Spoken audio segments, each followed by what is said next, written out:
So questions about, I'm seeing a lot of autoimmune questions. So and questions about lupus as well.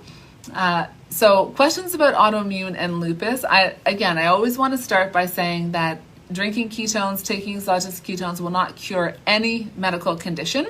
So if you do have an autoimmune condition, again, the ketones will not be a cure for that. But what I always say to patients is that there are always underlying contributing factors that we can address.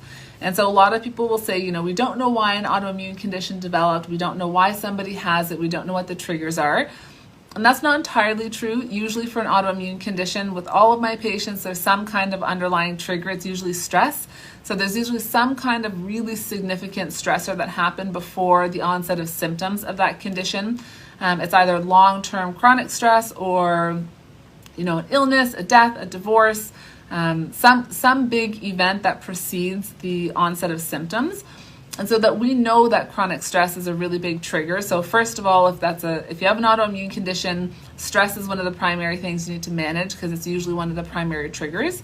And then we know with autoimmune conditions, we have things like mitochondrial dysfunction, inflammation, low Bdnf.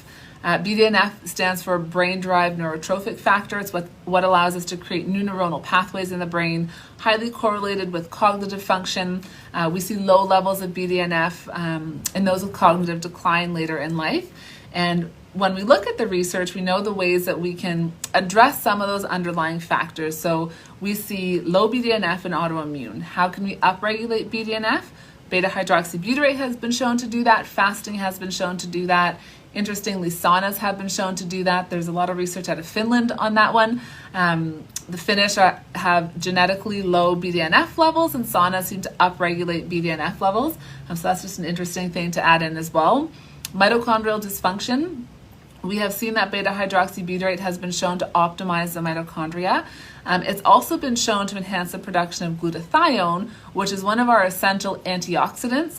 And that's very important when we have chronic stress, because what we do internally when our body has stress, we create these little free radicals, and the things that neutralize those free radicals are antioxidants, with glutathione being one of the primary ones.